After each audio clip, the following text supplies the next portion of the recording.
अभी नजम सेठी साहब जो है अभी वो कह रहे थे कि कराची जो है वो दुबई कराची की वजह से दुबई बना है, हमारे यहाँ रिफाइनरियाँ लगेंगी, डीसैलिनाइजेशन प्लांट बनेंगे, इन्वेस्टमेंट हमारे यहाँ आएगा। फिर जब वो जागे, जब उनकी नींद टूटी तो फिर उन्होंने बताया कि लेकिन अभी तो हमारे यहाँ इतने बुरे हालात हैं कि लॉकडाउन लगाने की नौबत है। हमारी तो सरकार हफ्ते में 4 दिन काम कर रही है और अगर कुछ नहीं बदला तो फिर तो हफ्ते में 2 दिन तो पूरे देश को घर बैठना पड़ेगा। सबसे बड़ी आपदा तो वो ये हालत है, असलियत जो भी नजम सेठी साहब ने बताई। बाकी ख्वाब में तो आप कुछ भी देखिए समीर जी। बिल्कुल, पाकिस्तान तो दिवालिया निकलने की स्टेज पर, कगार पर खड़ा हो गया। उस देश की जो हालत है कि आप तनख्वाह मतलब 25 से 30%, 40% तनख्वाह आपने कम कर दी। जो तनख्वाह कम कर दी और बची हुई तनख्वाह भी आप किश्तों में दे रहे हो। आप अपने बड़े उद्योगों से कह रहे हो कि 3 दिन आप प्लांट बंद रखिए, हम ऊर्जा देने की स्थिति में नहीं है। आप अपने नागरिकों से कह रहे हो कि भाई हम 12 घंटे से 13 घंटे का बिजली कट ऑफ करेंगे, हमारे पास बिजली देने के लिए नहीं है। तो ये पाकिस्तान की अब जो स्थिति शुरू हो गई कि पाकिस्तान लगभग बर्बाद होने की स्टेज पे चला गया है। या तो फिर चाइना बचाने आएगा या अमेरिका बचाने आएगा, लेकिन अब पाकिस्तान की ऐसी स्थिति नहीं है। दुबई के बारे में जरूर एक बात मैं कहना चाहता था कि भाई दुबई में भले ही आज वो इंटरसेप्ट कर रहा है और वो भी मजबूती से खड़ा हुआ है, लेकिन पूंजी वही जाती है जहां उसको सुरक्षित होती है। हवा में उड़ती हुई पूंजी किसी काम की नहीं होती है। बड़ा उद्योग घराना वही पैसा लगाता है जहां पूंजी उसको सुरक्षित रहती है।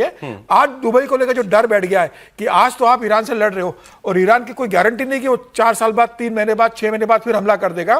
तो बड़े उद्योग जो रूस यूक्रेन युद्ध के बाद बड़े उद्योगपति ने रूस से निकलकर पैसा जो दुबई के अंदर इन्वेस्ट किया था, अब वो सब दुबई से उड़नछी होने की स्थिति में आ गए। तो दुबई के लिए संकट की बड़ी बात है कि वो लोग बड़े उद्योगों को भरोसा कैसे देगा कि भाई मेरे आप पैसा लगाने पर आप सुरक्षित हो।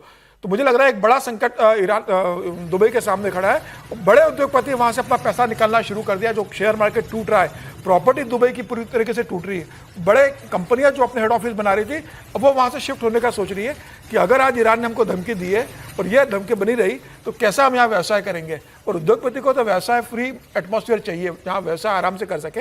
इसे डर और दबाव के माहौल में ईरान अगर सर पे बैठा हुआ है तो कोई उद्योग वहाँ व्यवसाय करना नहीं चाहेगा। ये दुबई के लिए सबसे बड़ी चुनौती है कि वो लोगों को भरोसा कैसे दे कि दुनिया के लिए जो सबसे हेवन बन गया था, सबसे सुख समृद्धि सुरक्षित था कि आप रात की 12 बजे घूमिए कुछ नहीं होगा, टैक्स फ्री जोन बन गया था, यहाँ कोई टैक्स नहीं लगता आपके ऊपर, आप आके यहाँ पैसा लगाइए और आराम से पैसा बनाइए।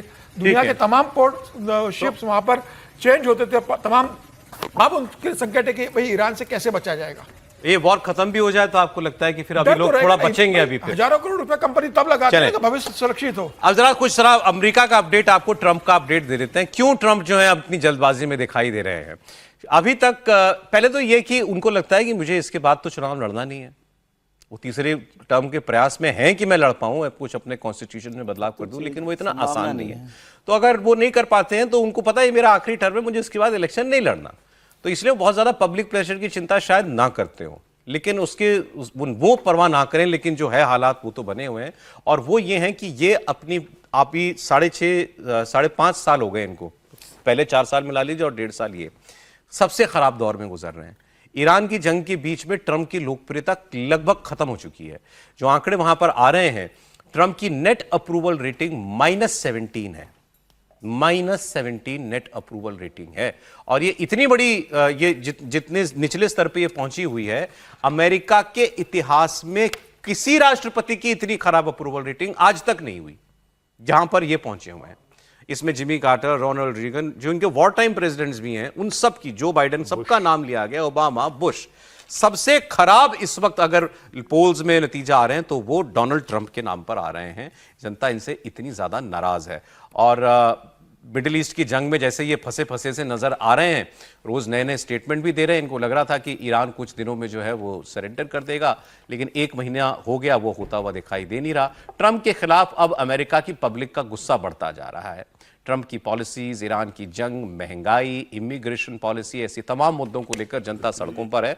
ये 6-8 शहरों की तस्वीरें हैं जहां पर लगातार ट्रंप के खिलाफ प्रदर्शन हो रहे हैं और नो ट्रंप नो किंग, ये सारे प्रदर्शन वहां पर चल रहे हैं। और ये बता रहा है कि ट्रंप के ऊपर दबाव बनाने की पूरी तैयारी की जा रही है। हमने कल भी बात की थी, त्रिपाठी जी ने बताया था प्रायोजित भी हैं इसमें से, लेकिन फिर भी इतने लोग सड़कों पर अलग अलग शहरों में, वॉशिंगटन, फिलाडेल्फिया, शिकागो, न्यूयॉर्क, तमाम शहरों में, सैन डियागो में लोग निकले हुए हैं, ये ट्रंप के खिलाफ है। सौरभ, लेकिन मैं पढ़ रहा था, रिपोर्ट पढ़ रहा था कि जो इनके रिपब्लिकन समर्थन है अभी भी 75% ट्रंप के साथ हैं। फिर मैं कह रहा हूं रिपब्लिकन समर्थन, यानी कि जो ट्रंप की पार्टी को जो लोग सपोर्ट किया था, जो उनके साथ खड़े थे चुनाव में, अभी भी उनके बीच में इनकी रेटिंग जो है वो 75% के आसपास है। ये 2 दिन पहले की। लेकिन अब जो महंगाई वाली बात है वो बहुत मेरे ख्याल से मुझे तो हैरानी भी होती है कि कैसे ट्रंप के पास अपना इतना अमेरिका का तेल है। अभी कह रहे थे कि हमें को ईरान ने भी तेल दे दिया तो क्यों दाम बढ़ रहे हैं।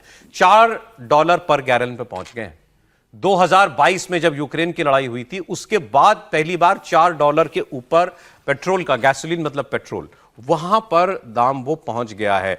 मतलब अगर आप हमारे अपने रुपयों में लगाना चाहें तो कितने का है सर आजकल? 95 का डॉलर है, 400 रुपए लीटर, मोटा मोटा 400 रुपए मान लीजिए, 400 रुपए लीटर, गैलन थोड़ा लीटर से ज्यादा होता होगा। तो वो तेल जो है वहां पर इस वक्त बिक रहा है। ये यूक्रेन युद्ध के बाद सबसे ज्यादा हुआ है।